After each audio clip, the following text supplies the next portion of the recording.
Hello and welcome to episode 5 of my trophy guide for Final Fantasy XVI.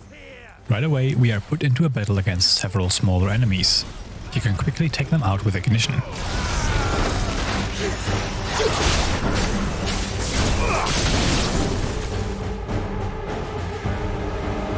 Outlaws in here! Bring me his head!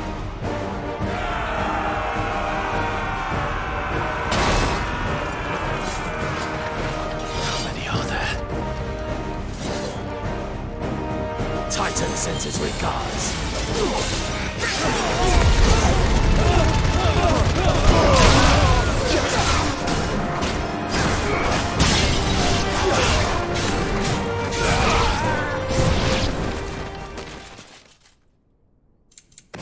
The final wave of enemies consists only of a Republican War Panther, which is going to be a reoccurring enemy type.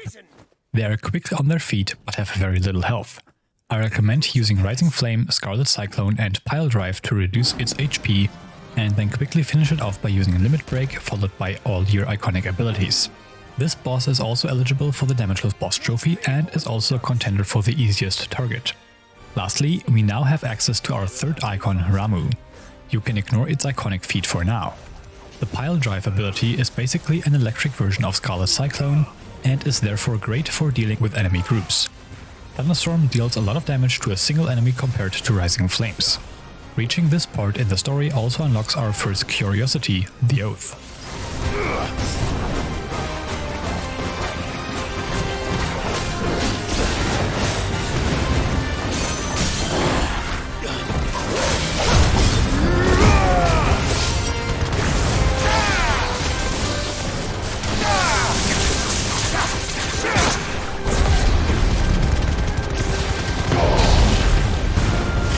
It's over!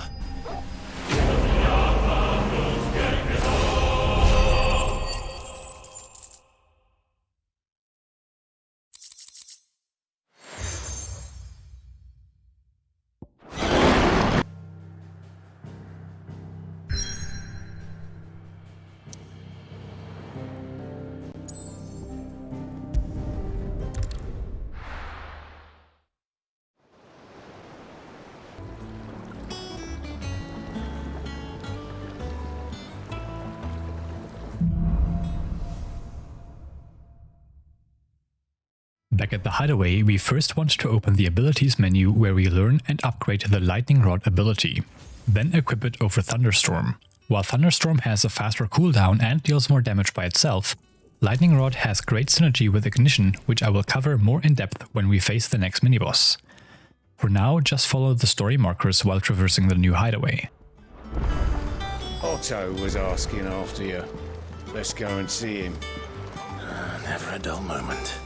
Finish with that lot.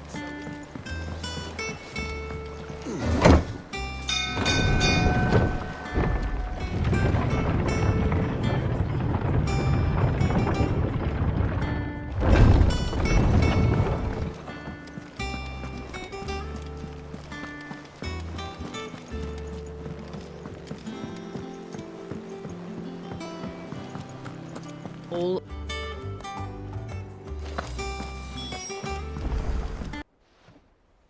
I suppose it wouldn't hurt to visit our resident historian.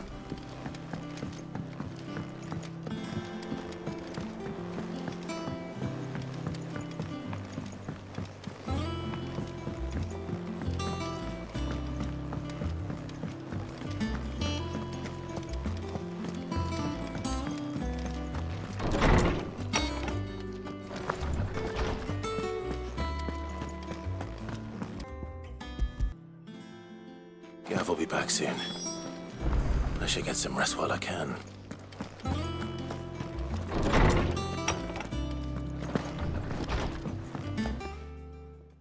Now, before continuing, we must visit Caer and purchase the Wages of Warcraft accessory.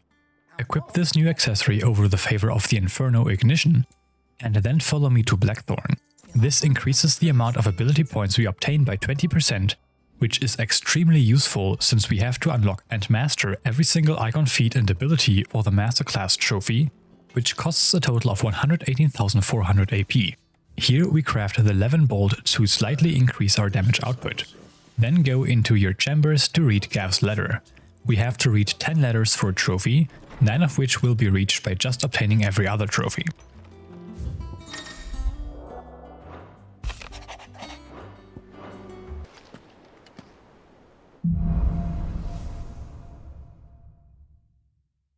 What would make Martha leave the rest?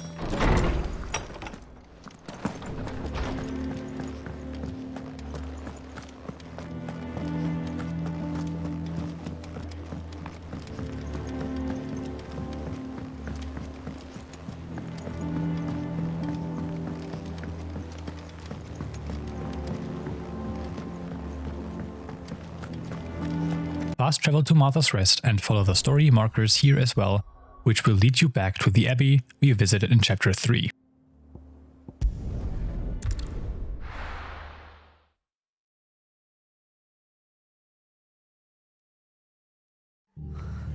What happened here? Come on. We need to find the others. I reckon Martha. Let's get you to your body.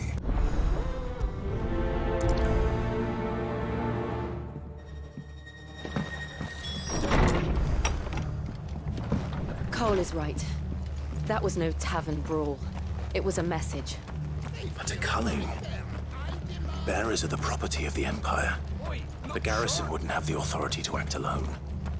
The orders would have had to have come from higher up.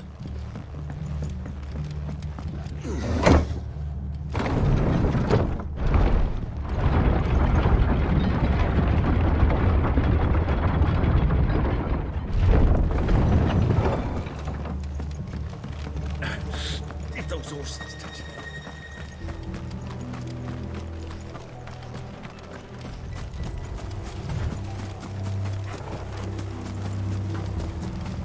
Look. Up ahead. Black shields. Is this some sort of twisted joke? There has only ever been one order of shields in Rosaria, and they fought to defend all her citizens. Seems a step too far, even for the Empire.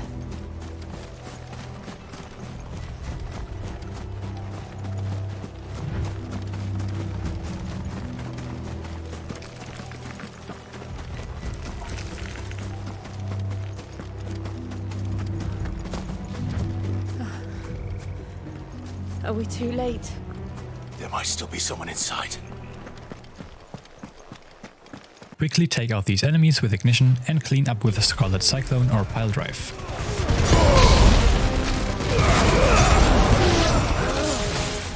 It's over!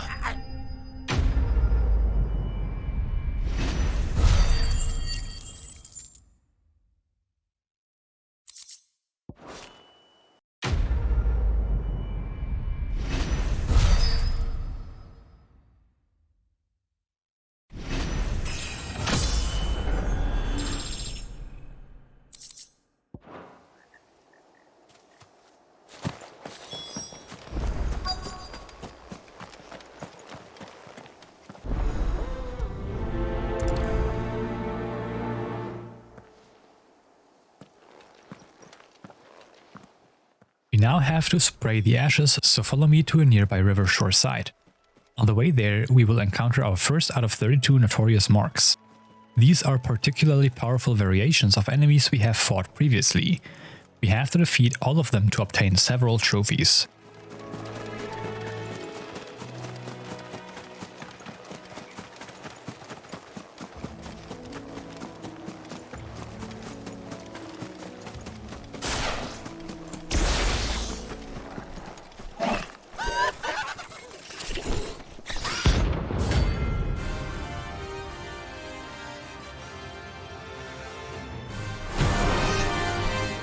Before we actually take out Ahriman, we first want to get another trophy out of the way. Switch to Ramu and press circle to activate his iconic feat, Blind Justice.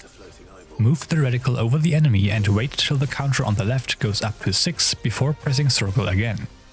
This will launch 6 electric orbs at the enemy. We have to land 50 of those orbs in total to obtain the trophy I Am the Thunder. This is all I am going to say about this iconic feat. We will not be using it for the entire remaining run.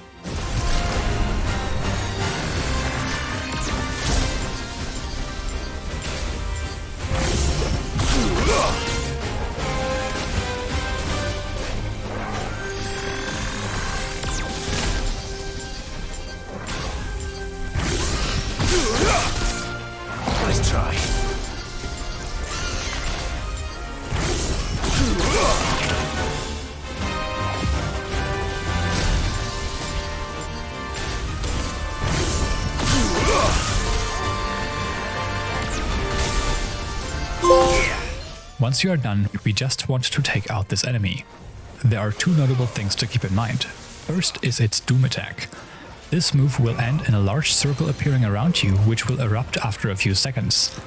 While you will automatically dodge it, you still want to make sure to not use iconic feats or abilities while inside the circle. The other noteworthy behavior is its attack pattern. Whenever it throws its lightning orbs, it will always follow that up by shooting a laser beam from its eye, after which it is open to attacks. Apart from that, it loves to teleport around the arena, which can make it very annoying to hit your abilities.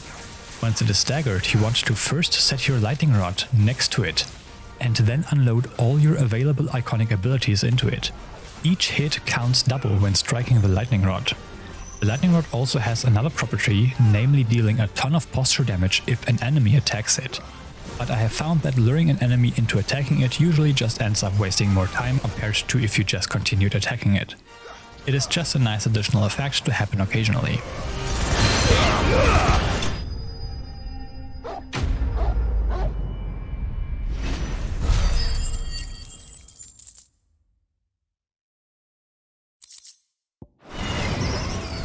You didn't see that coming.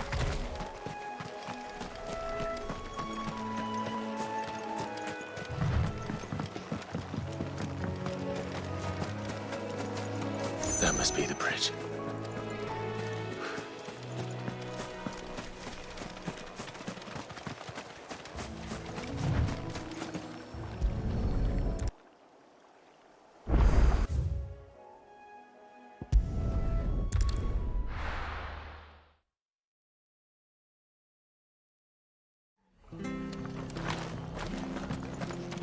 Best off staying where we are for now, I reckon.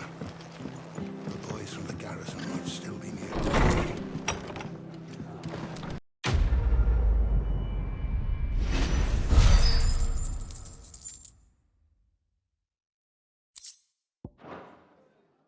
After completing this request, it is finally time to complete our first side quest. Near the southern exit of Martha's Rest, you will find a character with a green symbol above his head. Speak with him to start the side quest, the White-Winged Wanderer. Most side quests are quite straightforward and simply have you run from one marker to the next, while occasionally taking out groups of enemies. Here too, you just want to make your way to the Crooked Nash Spear and take out the two waves of enemies, which include another brute mini-boss. But while the gameplay is nothing spectacular, the reward for completing the side quest is extremely useful, as we get our 2nd out of 22 curiosities in Ambrosia's Tag, as well as our very own chicken to ride on. This obviously speeds up all overworld travel, and the side quest is even required for several more trophies, the first of which we will pick up shortly. Looks like they went that way.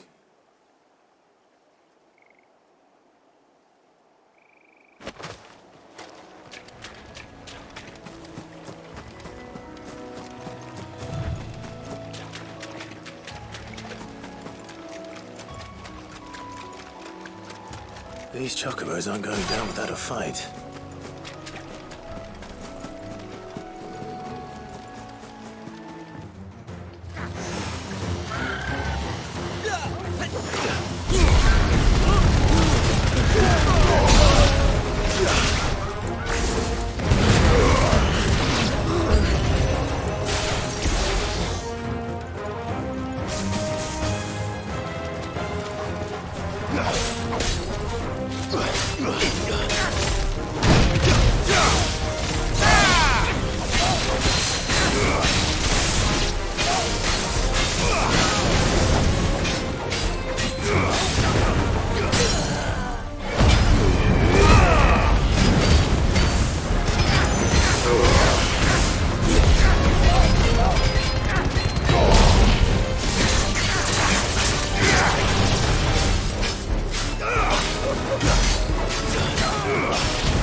Fast travel to Eastpool and leave through the southern exit as we make our way to take out our second out of 32 Notorious marks.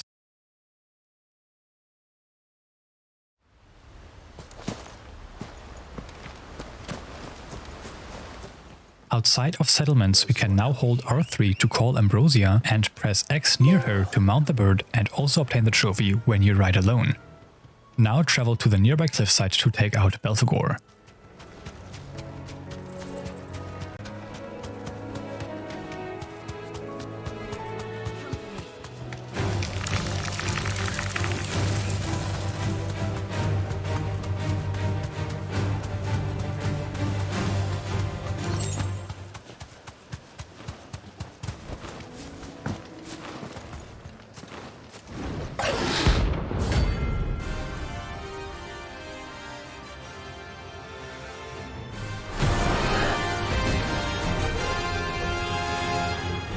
This enemy is just a differently colored Avis and does not even have any new moves to look out for.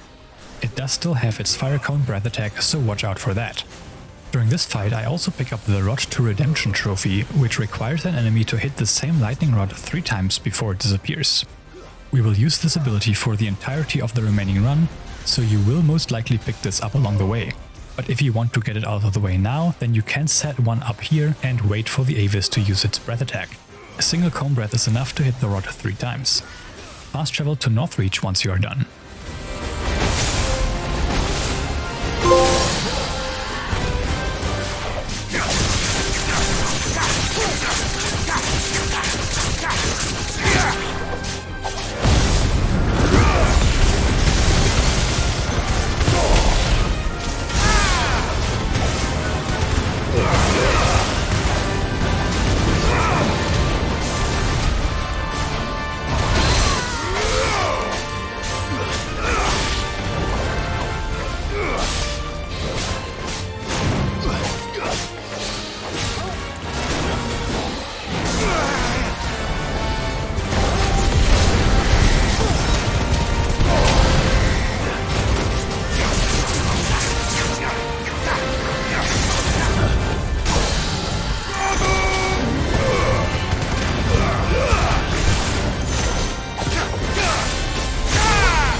Oh, the...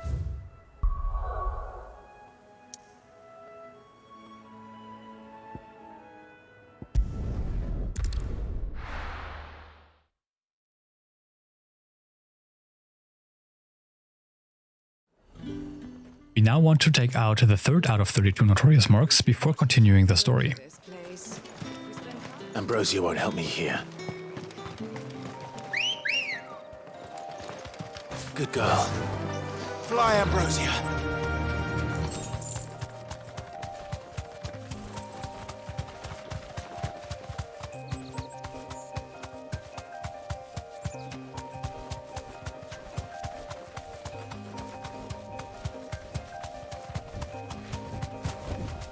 Straight home now.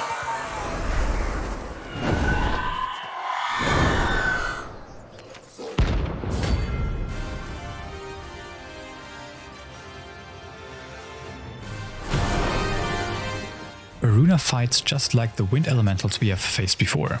She moves around occasionally but remains stationary for the majority of the fight, making it mostly safe to just unload your iconic abilities whenever they are up. Fast travel to the hideaway and continue the story once you are done.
Where's Gav?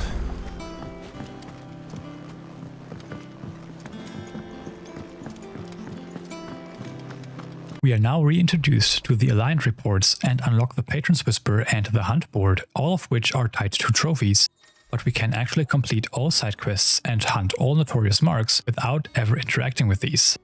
We only have to visit the Patron's Whisper at the end of this playthrough to collect all renown rewards.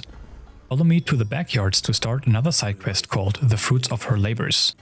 This quest only has us deliver some apples around the hideaway and unlocks Curiosity 3 out of 22 Martell apples. Many of the side quests we complete simultaneously work towards multiple goals, the main two of which being collecting all curiosities and reaching 2850 renown to unlock all patron rewards. Once you are done with this side quest, we want to fast travel to Hawk's Cry Cliff.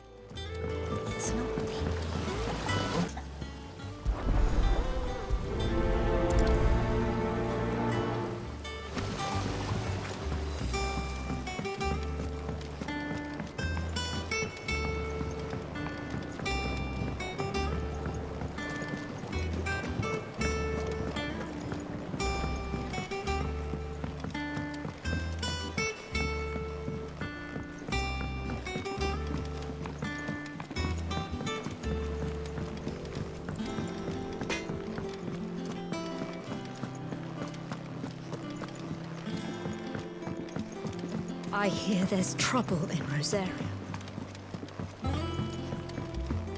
That room's as ragged as...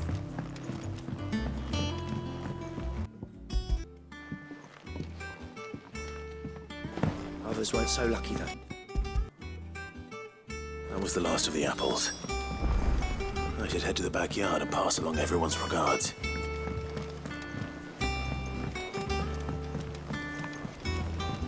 I hear there's trouble in Rosaria. Think it's alright to touch him?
For now, we just want to follow the story markers again until you reach Aldale. All enemy encounters on the way are optional and can be skipped. Did at Martha's Rest? More than likely. Which is why we should hurry. There are still many settlements between here and Port Isolde. We visit as many as we can and hear their stories. Starting with the village of Amber.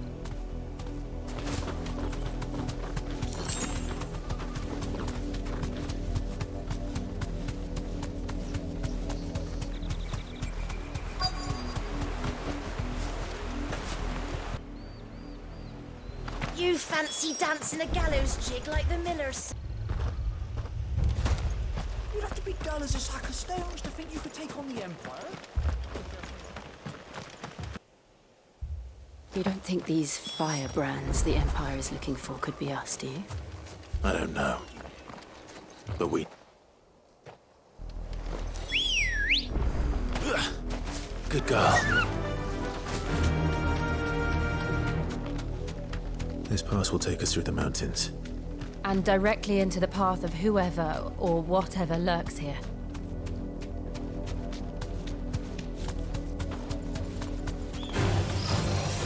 Ever since the Apollo tree, we've seen more and more of these echoes. What do you think is waking them? The Mother Crystal's collapse? I have an idea. You're not going to like it.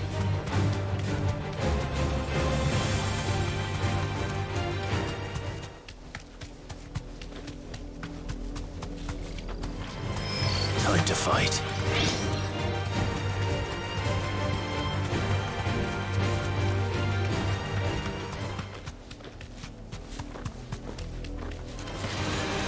More of my mother's men.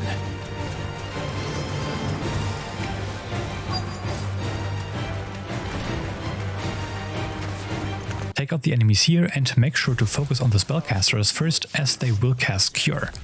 Afterwards we just continue on until we reach the Lazarus district, where we take out another group of enemies and get a new request.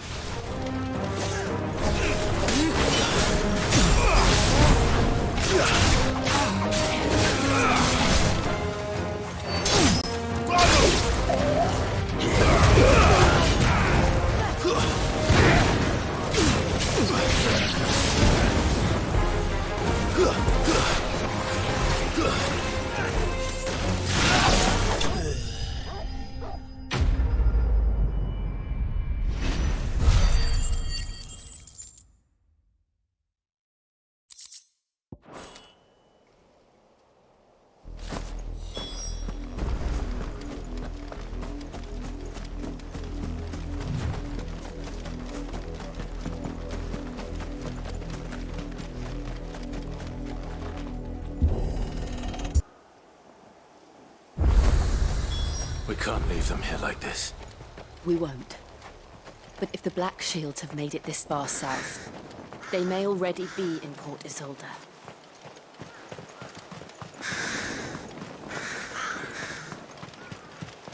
No use calling Ambrosia now. We're approaching Newick Bridge. Though I doubt the Empire would let us cross over to Rosabeth. Run like the wind!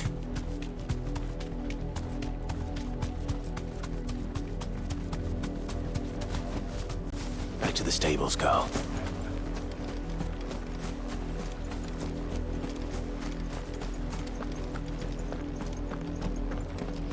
They're all Rosarian. But this is their home.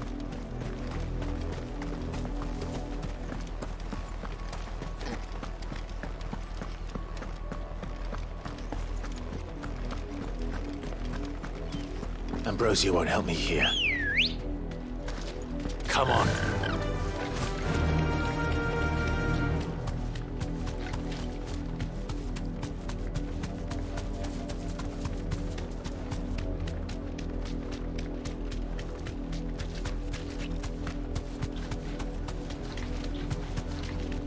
The Lazarus. What happened to this place? My mother happened. The nobles who lived here didn't stand a chance.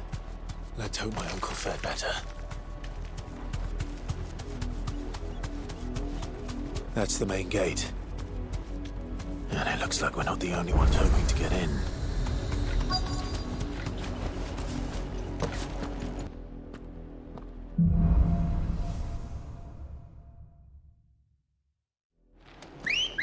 The good news is we haven't seen a single Black Shield since Old Hell. Maybe they found who they were looking for.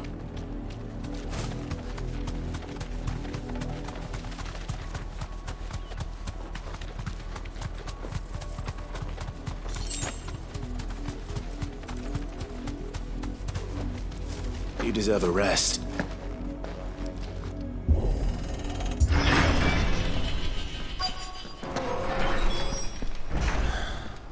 This is nothing like I remember it. How quickly a crown can lose its luster.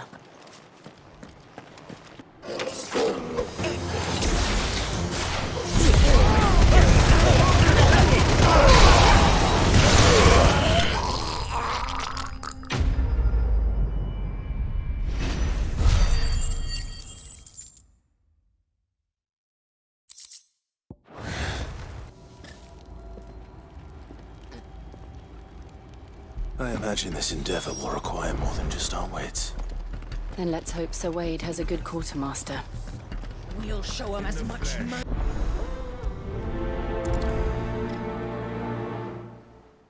To complete this request, we only have to backtrack to Buick Bridge and take out the enemies there. That will culminate in a fight against another Avis and Dragoon, the Knight of the Lasting Dark. Both of these play out like previous encounters with similar enemy types. As you might have noticed as we progress the story, and especially during side quests, we will encounter a lot of recurring gameplay loops and combat sequences, which is why my commentary will be more sparse throughout those sections. I will of course still provide more commentary when encountering new scenarios and go into extensive detail whenever necessary.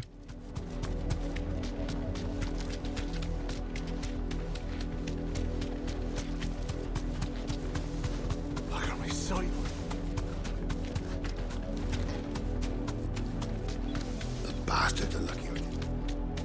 There they are. On your command, my lord.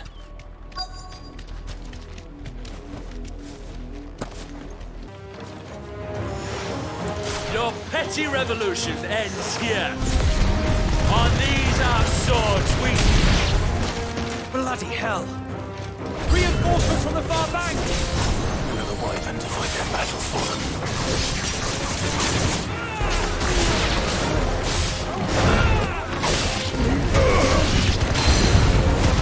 More dragons!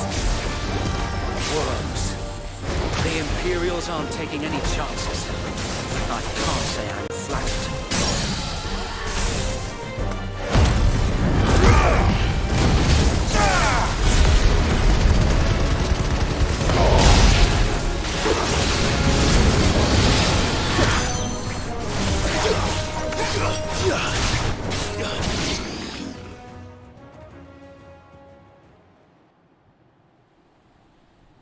A noble stand, albeit a misguided one. In taking it, you have but proven our point. That this land is in dire need of cleansing.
After a ton of cutscenes, we are now back at the hideaway, where we first wanted to start the side quest Blacksmith's Blues, and to then talk to Blackthorn and Caer.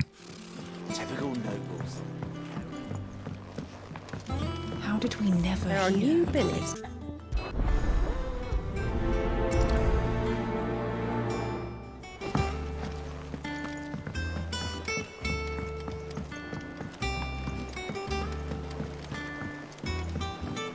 I could have sworn we had a few.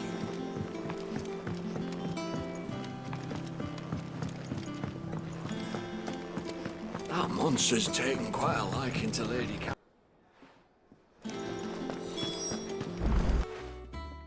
We now fast travel to Lostwing. While the game tells us to use the hunt board and to learn about the location of our next target, we can actually just skip that step and go to the Caer Norvent Rivergate, where the beast resides right away. Just make sure to activate the Caer Norvent Rivergate obelisk while you are there, since we want to use it as a fast travel destination later in Chapter 8.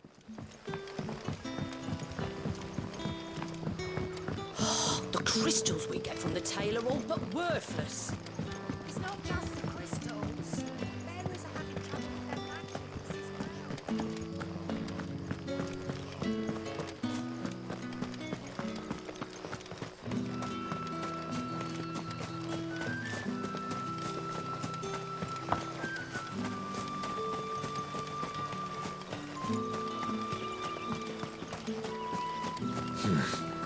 Not here. Come on. Faster!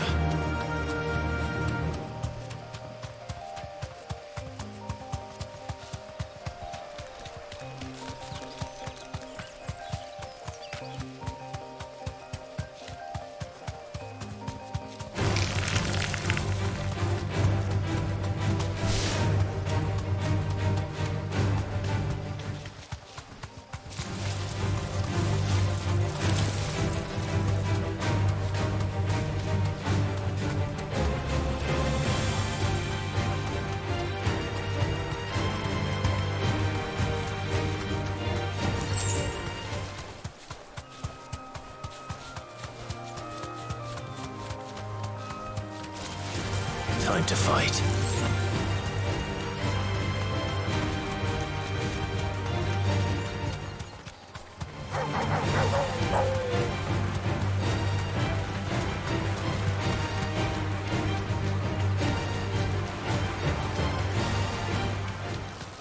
Griffins don't exactly make for easy prey. Let's hope our craftsman hasn't bitten off more than he can chew.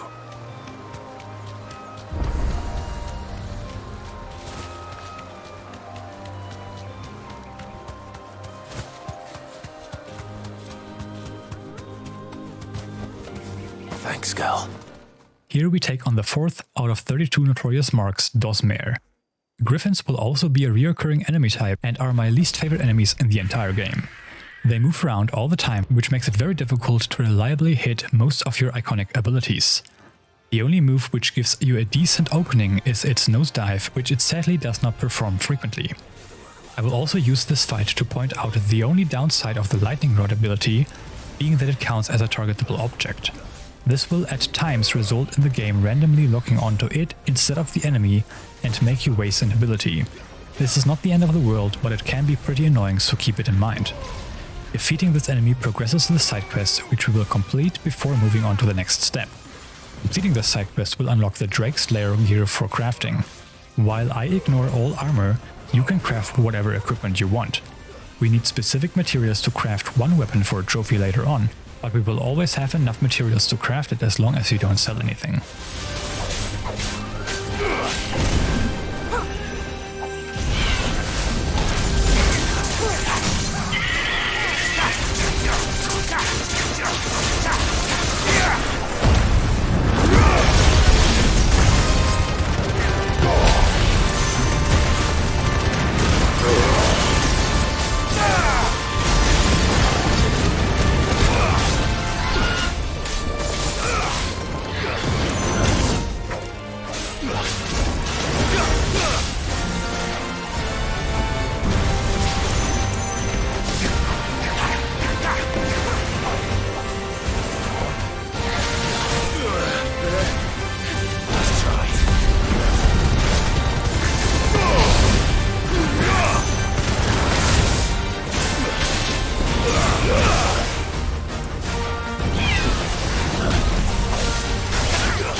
That monster's taken quite a liking to me. And with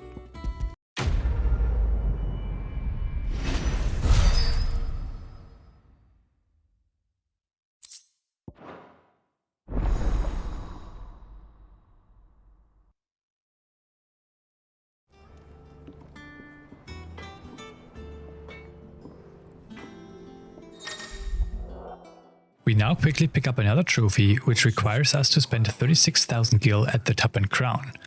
Money is absolutely not an issue in this game, so just buy a round for the haul 4 times, which brings you to 40,000 gil spent and unlocks the Eureka trophy. Then continue the story to reach our next major dungeon, Drake's Breath. What can I get you, Sid? Dandy.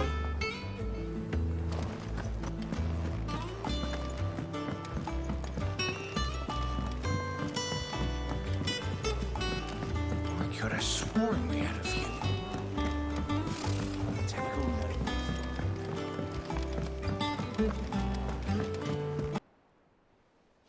much else to do here. Let's see if Jill's ready.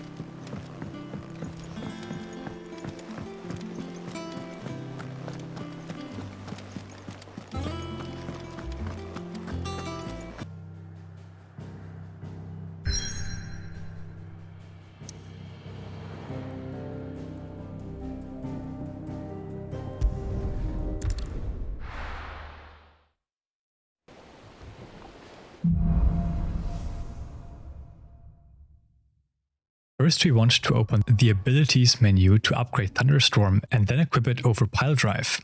The following dungeon has us fight several bosses and mini-bosses, for which the Thunderstorm ability is much more useful. You can of course switch between Thunderstorm and Pile Drive so that it fits every single encounter, but that would probably just end up being slower anyways. The majority of these early encounters are all enemies we have seen before. I will talk to you again when we face the Akashic Morbol boss.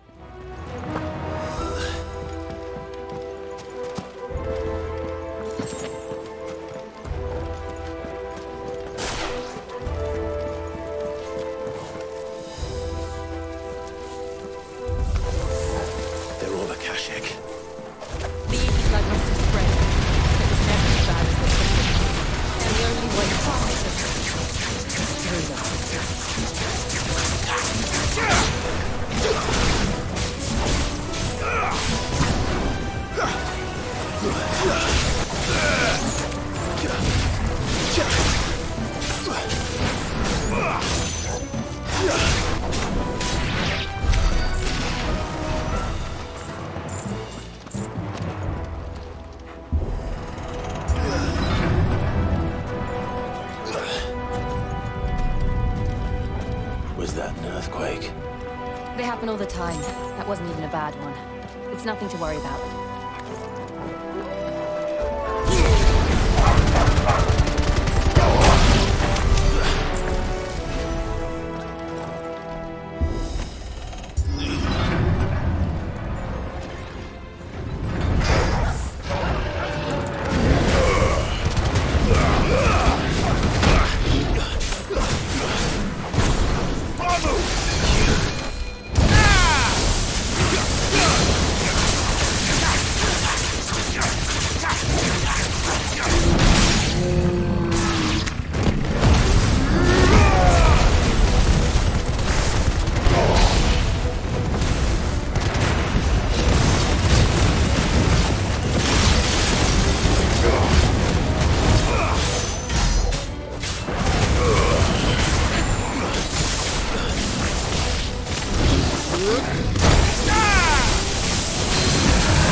The old Arboretum is just up here.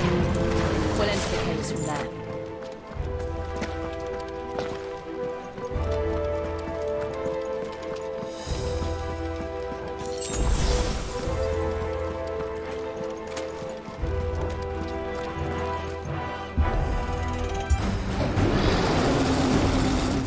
Here we face another Morbol.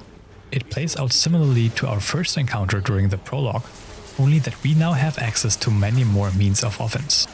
The only notable difference is its new move where it erects multiple tentacles around its main body, which continuously attack you.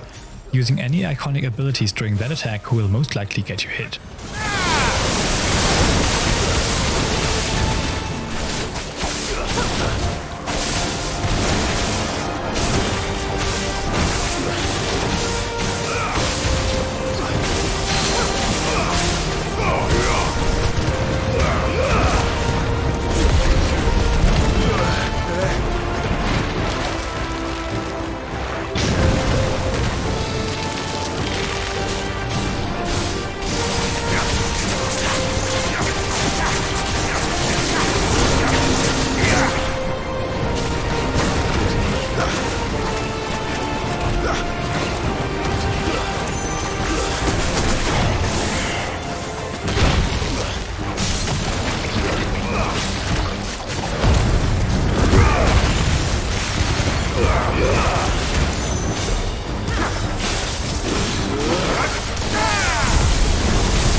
Inside the volcano we make our way further through the dungeon. We will now come across several new enemy types, the first of which are just some trash mobs that can be taken out with ignition like you are used to by now. We will also come across some bombs which, as you might remember, will take a few more hits to take down. It was. And they're getting bigger. Something's wrong. Bravo!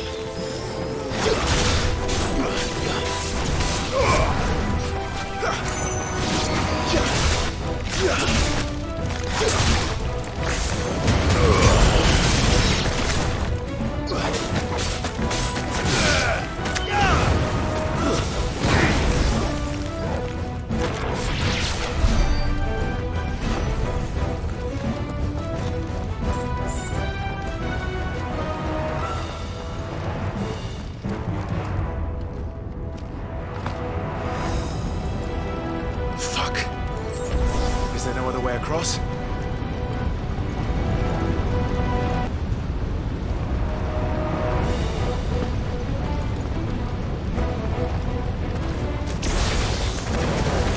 They don't look too tough.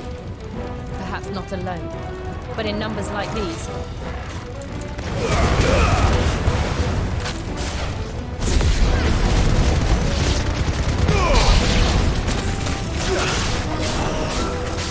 Nice try.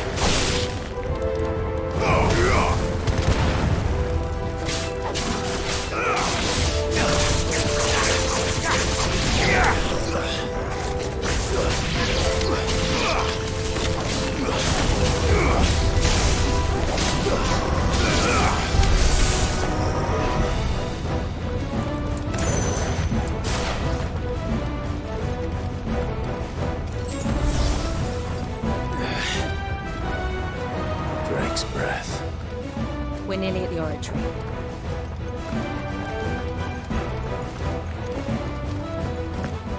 Here we encounter our first Flan mini-boss, which we will also see more of throughout the game.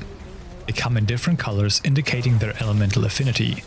This one mainly uses fire attacks. In addition to that, they will all have the same physical attacks. This one dies really quickly, but I will still mention that most of these enemies can cast Firaga and Thandaga. Firaga leaves flames on the ground which hurt you upon stepping into them, and Thandaga has to be dodged manually by moving around the enemy. But in general, these encounters are very easy.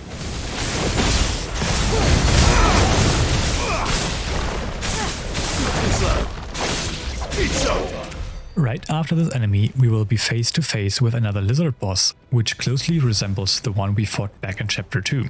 This one has all the same moves, but can also power itself up by using the incense move.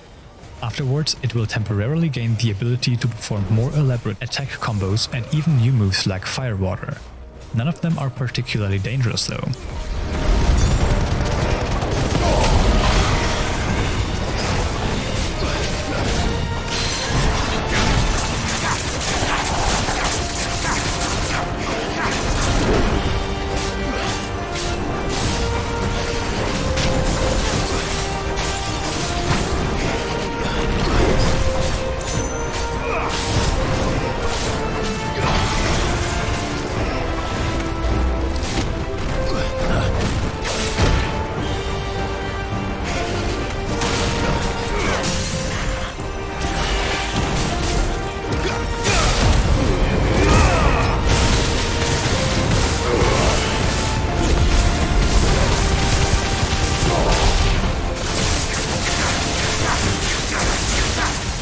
Once the boss reaches low health, it will use Overdrive. This has the enemy slam itself into the ground, after which it is open to your attacks. When you are done with this enemy, we want to further explore the depth of the volcano. On the way, we will face 2 brute mini-bosses. I will see you again right before we take on the final boss of this area.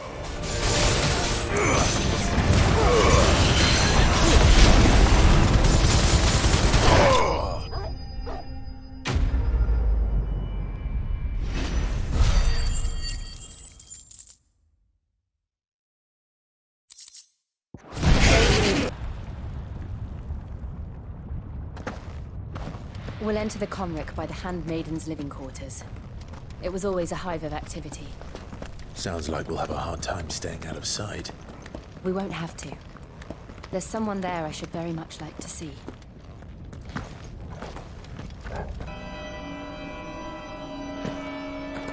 Come on, Clive.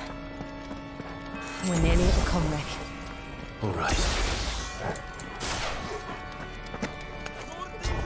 Here's our welcoming party. I've had enough of their hospitality.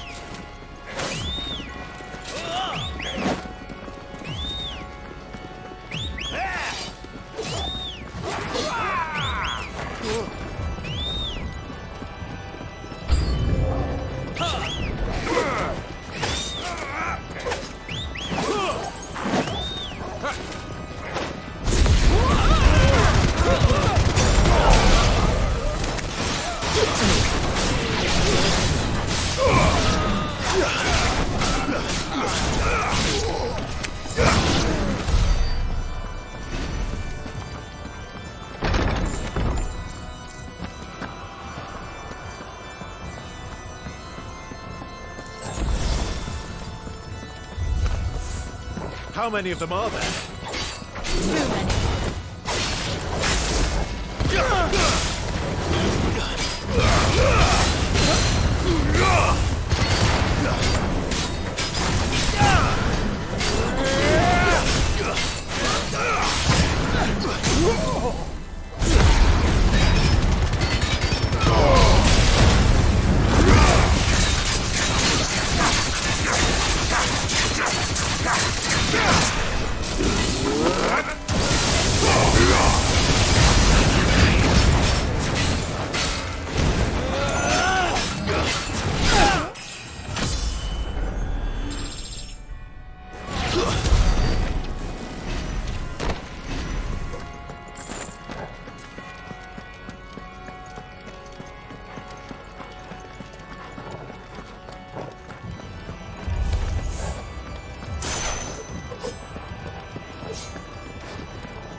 Clive, there's something I need you to know. I saw the Patriarch do things no one should have to see. And so I swore that he would die by my hand. I understand. I faced my demons. Then you must face yours. We're nearly there. Just one last push. I can't let this song.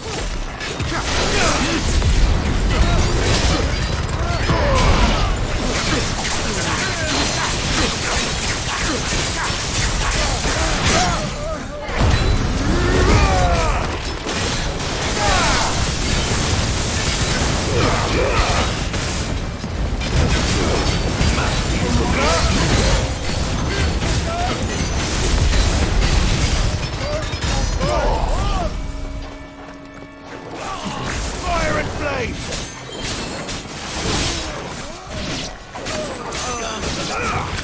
It's over. We are now about to face the final boss of this area. Here I also master Thunderstorm. This does not do anything for now, but comes in handy later. This next boss is also eligible for the damageless boss trophy, but it is not a particularly favorable option. The liquid flame boss moves a lot, but it also has a lot of openings. You just have to learn to anticipate them. We are mainly looking for two attack patterns. Whenever it uses Fiery Impact, it will be open for a few seconds afterwards, giving you enough time to use Ignition or Gouge. The other scenario is when it stomps. It will always stomp twice and then be open for a few seconds. Knowing these openings will help you land your abilities reliably and reach its damage cap fairly quickly.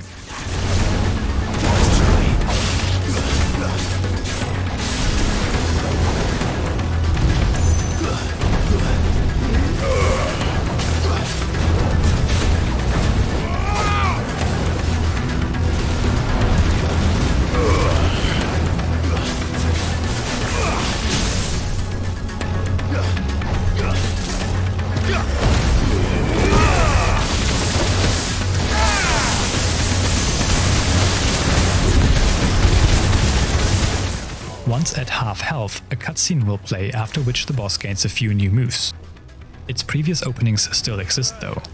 Its main new move is called 11th Hour, which has it go through a lengthy attack combo during which you can do nothing but wait. It always finishes that move with a big explosion, after which it's open for more of your attacks. It gains even more new moves, but none of them are particularly noteworthy, nor do they present you with an opening. Defeating this boss unlocks the Legacy trophy and ends this chapter as well as this episode. I will see you on the next one. Go. All right. I won't take long.